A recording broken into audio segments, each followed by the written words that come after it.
Bonjour à tous et bienvenue sur Amazing Mac TV. iOS 14 arrive, iOS 13 nous quitte et pour bon nombre d'entre nous, ça sera sans regret. Et si l'histoire avait commencé comme un conte de fées, on ne pourra pas dire qu'iOS 13 restera parmi les meilleurs systèmes iOS d'Apple. Petit récap dans cette vidéo.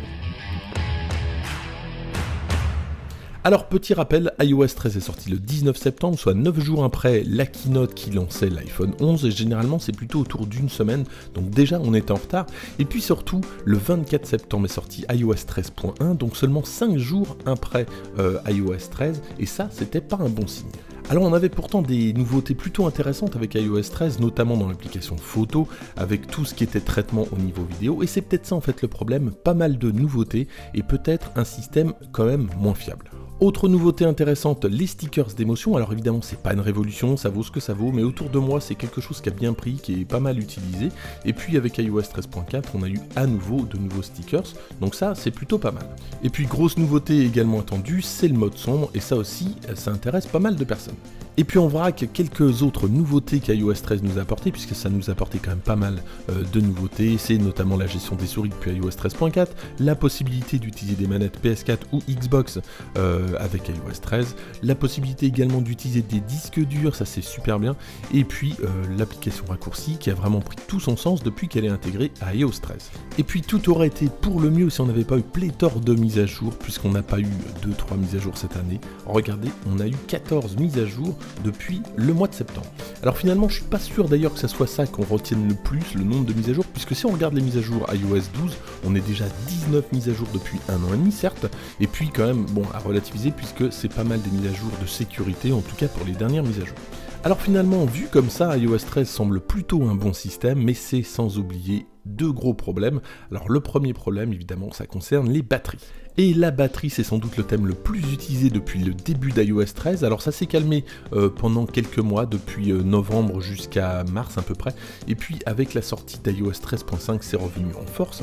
Alors concernant les batteries, il y a eu pas mal de décharges prématurées dès les premiers systèmes. Il y a eu des mises à jour qui ont corrigé ça, ça marchait un petit peu mieux.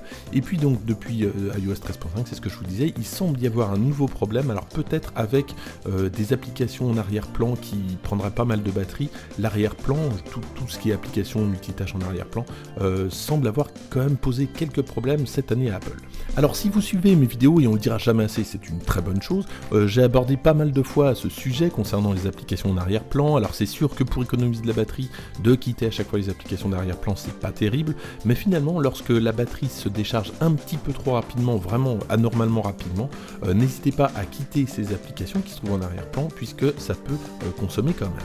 Et puis toujours concernant la batterie, il y a quelque chose qui m'interpelle depuis quelques mois, vous êtes nombreux à me poser la question, est-ce que c'est normal que mon état de la batterie soit plus qu'à 90%? Est-ce que c'est normal que j'ai perdu 3 points de batterie ce mois-ci? Alors je trouve que ça déplace un petit peu le débat sur la batterie, cet état de batterie, et puis c'est un petit peu anxiogène de voir son niveau qui baisse comme ça, on n'y pensait pas avant, et finalement c'était une réalité.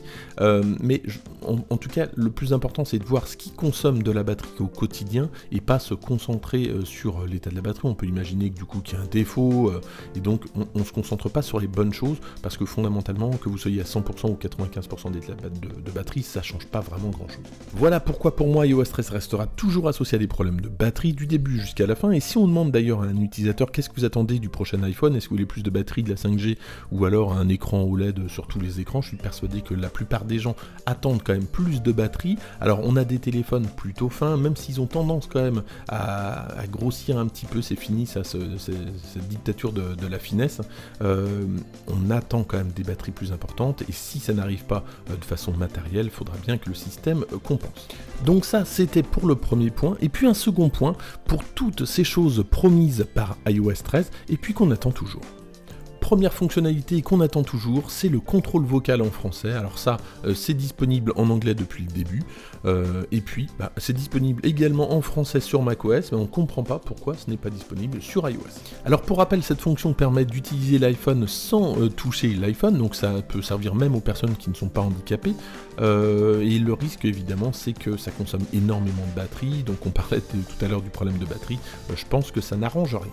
Autre fonctionnalité qu'on attend toujours, et c'est toujours un peu lié justement à la traduction ou alors au pays, et d'ailleurs au passage on attend toujours la possibilité d'envoyer de l'argent entre personnes avec e-message, ça ne marche toujours pas en France, et vous vous rappelez, dans Plan, on avait la possibilité justement d'avoir une view à la Street View, voilà, donc ça marche très bien dans certaines villes des États-Unis, donc ici je suis à New York, mais si vous allez dans des villes comme Paris ou même Londres, on ne va pas avoir ces fameuses petites jumelles qui nous permettent de se balader comme ça, voilà, de cette façon directement dans la ville, et c'est dommage puisque ça marche plutôt bien, mais voilà encore une fonctionnalité qui, un an après avoir été présentée, n'est pas disponible partout, et on se demande aussi pourquoi, peut-être qu'ils n'ont pas assez de voitures pour sillonner la France. Et puis toujours avec l'application Plan, donc il y avait une fonctionnalité aussi qui avait été ajoutée après, c'est la qualité de l'air, donc autant on trouve la qualité de l'air dans certaines villes, alors là à Londres ça fonctionne il me semble, New York évidemment, mais à Paris ça ne fonctionne pas, alors là encore ça peut être des accords, mais ça n'a toujours pas été trouvé et ça ne fonctionne toujours pas en France. Et puis dernier manque, écoutez, quel est mon prochain rendez-vous ? Je ne suis pas sûr de savoir qui parle. Donc ici ça concerne les requêtes personnelles, donc toujours pas disponible en français, et on voit bien qu'il n'y a pas trop d'efforts quand même, à part pour la langue anglaise, j'ai l'impression que les autres langues sont un petit peu délaissées.